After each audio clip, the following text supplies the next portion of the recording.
Om Swastiastu. Perkenalkan, nama saya Made Ananda Yudhistira, kelas 72, absen 14. Pada kesempatan hari ini saya akan mempresentasikan 12 kerajaan Hindu-Buddha di Indonesia. Yang pertama adalah Kerajaan Kutai. Kerajaan Kutai adalah kerajaan Hindu pertama di Indonesia yang terletak di hulu Sungai Mahakam, Kalimantan Timur, dan berdiri pada abad ke-5 Masehi. Raja-raja kerajaan Kutai adalah Raja Kudungga sebagai raja pertama, Raja Mulawarman sebagai raja pada masa kejayaan.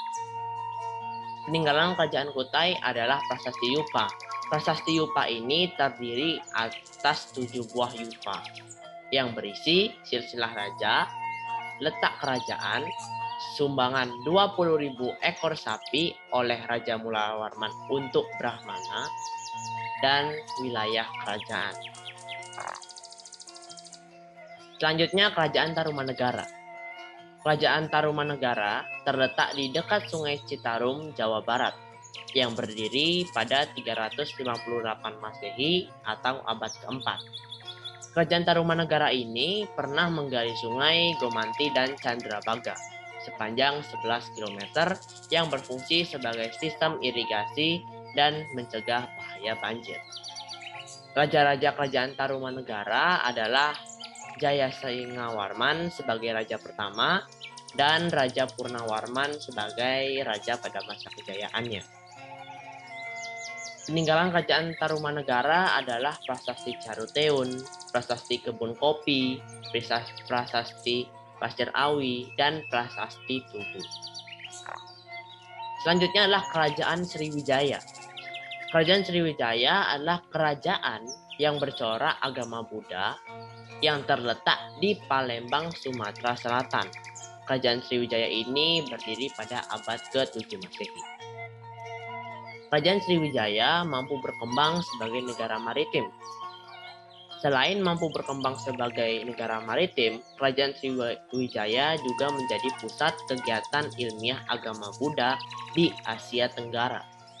Raja dari Kerajaan Sriwijaya adalah Daputan yang Srijaya Nasan, adalah raja pertama, Jaya Raja Bala Putra Dewa sebagai raja pada masa kejayaan. Peninggalan Kerajaan Sriwijaya adalah Prasasti Kedukan Bukit, Prasasti Telaga Biru, Prasasti Talang Tawo, dan Prasasti Karang Berahi. Selanjutnya Kerajaan Mataram Kuno. Kerajaan Mataram Kuno ini terletak di Jawa Tengah dan berdiri pada pertengahan abad ke-8 Masehi. Kehidupan politik di Kerajaan Mataram Kuno diwarnai dengan pemerintahan dua dinasti, yaitu dinasti Sanjaya yang beragama Hindu dan dinasti Syailendra yang beragama Buddha. Raja-raja Kerajaan Mataram Kuno adalah Raja Wangsa Sanjaya sebagai raja pertama, Raja Belitung sebagai raja pada masa kejayaan. Peninggalan pada Kerajaan Mataram Kuno itu adalah Prasasti Matsyase, Prasasti Kalasan, Candi Borobudur, dan Candi Prambanan. Selanjutnya adalah Kerajaan Mendang. Kerajaan Mendang ini berlokasi di Jawa Timur dan berdiri pada tahun 929 Masehi. Kerajaan Mendang adalah ibu kota Kerajaan Mataram, lalu dipindahkan oleh Mahamentri Ihino Empu Sindok ke Jawa Timur karena terjadinya letusan gunung berapi. Raja Kerajaan Mendang adalah Ihino Empu Sindok sebagai raja pertamanya, Raja Airlangga sebagai raja pada masa kejayaan, dan peninggalan Kerajaan Mendang adalah Prasasti Ajuk Ladang, Prasasti Pucarangan, dan Prasasti Limus. Selanjutnya adalah Kerajaan Kediri. Kerajaan Kediri ini berlokasi di Jawa Timur dan berdiri pada abad ke-11 Masehi. Raja dari Kerajaan Kediri adalah Sri Jayawarsa sebagai raja pertamanya dan Raja Jayabaya sebagai raja pada masa kejayaannya. Peninggalan Kerajaan Kediri adalah Kitab Kresnayana, Kitab Pratayuda, Kitab Lupdake, dan Kitab Smaredane. Selanjutnya adalah Kerajaan Singasari. Kerajaan Singasari itu berlokasi di Jawa Timur dan berdiri pada tahun 1222 Masehi. Kerajaan Singasari pernah mengirim bala tentaranya ke Melayu yang dikenal dengan Ekspedisi Pamalayu. Ekspedisi ini bertujuan untuk menahan serbuan tentara Mongol di bawah pimpinan Kaisar Kubilai Khan yang sedang melakukan perluasan wilayah di Asia Tenggara. Nah, peninggalan Kerajaan Singasari adalah Candi Singasari, Candi Kidal, Prasasti Hurare, dan Prasasti Singasari. Selanjutnya adalah Kerajaan Majapahit.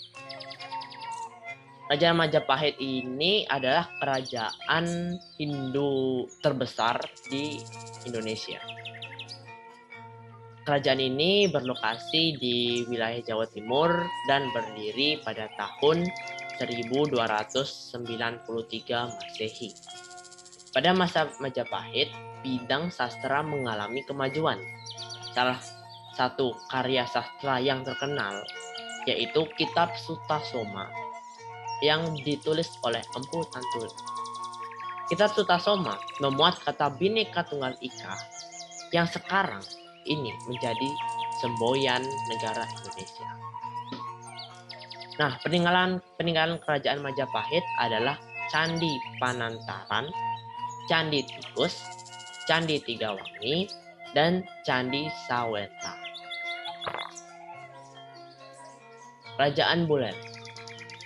Kerajaan Buleleng ini berlokasi di Buleleng, Bali, yang berdiri pada tahun 1660 Masehi. Sistem perdagangan Kerajaan Buleleng ini sudah menggunakan alat tukar berupa uang. Raja-raja Kerajaan Buleleng adalah I Gusti Anglurah Panji Sakti yang berhasil membawa Kerajaan Buleleng ke masa kejayaannya.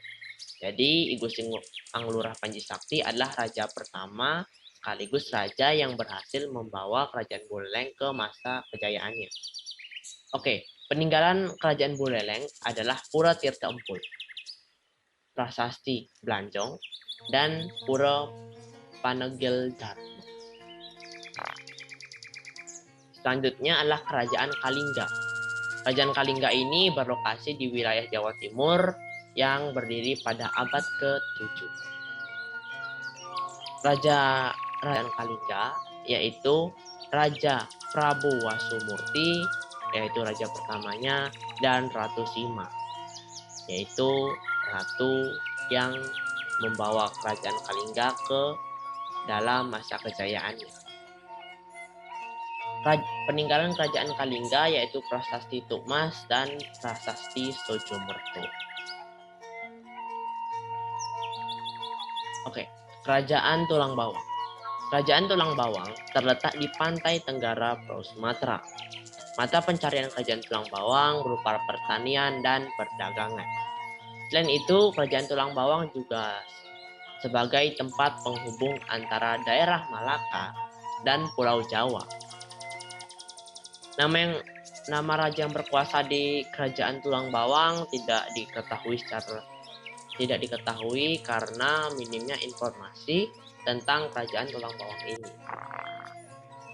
Selanjutnya adalah Kerajaan Kota Kapur. Kerajaan Kota Kapur terletak di Tanah Bangka menurut Prasasti Lingor. Peninggalan Kerajaan Kota Kapur yaitu benteng pertahanan yang ukurannya 350 meter. Sama seperti Kerajaan Tulang Bawang, sumber sejarah dari Kota Kapur tidak terlalu banyak, sehingga kehidupan politik pemerintahan Kerajaan Kota Kapur sulit diketahui. Setelah saya membahas tentang kerajaan-kerajaan Hindu-Buddha, sekarang saya akan membahas peninggalan pada masa Hindu-Buddha. Yang pertama adalah candi. Candi dapat dibedakan menjadi beberapa kelompok. Ada candi kerajaan, ada candi Wanua, dan ada candi pribadi. Candi kerajaan adalah candi yang digunakan oleh seluruh warga kerajaan. Candi Wanua adalah candi yang digunakan oleh masyarakat daerah tertentu saja. Candi pribadi adalah candi yang fungsinya mirip makam, akan menjadi 7 berdasarkan fungsinya. Yang pertama, Candi Wiraha. Candi Wiraha didirikan untuk para biksu. Yang kedua, Candi Gerbang. Candi Gerbang didirikan sebagai pintu masuk. Yang ketiga adalah Candi Pertirtaan yang berfungsi sebagai pemandian. Yang keempat, Candi Pemujaan. Candi yang dibangun untuk memuja dewa-dewi. Yang kelima adalah Candi Stupa yang fungsinya sebagai lambang Buddha atau untuk menyimpan relik. Keenam adalah Candi Pedarman. Candi Pedarman ini berfungsi untuk memuliakan roh tokoh penting. Yang ketujuh adalah Candi Pertapaan. Candi Pertapaan ini berfungsi sebagai tempat pertapaan. Yang kedua adalah Petirtaan. Petirtaan itu adalah pemandian suci di kalangan istana.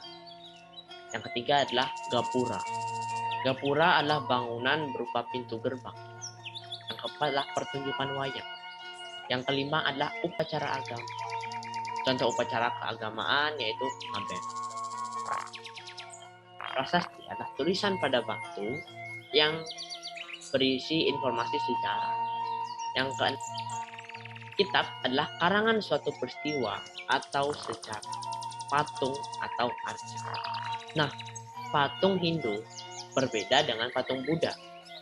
Patung Hindu berbentuk dewa-dewi, sedangkan patung Buddha berbentuk mewujudkan sang Buddha Gautama itu.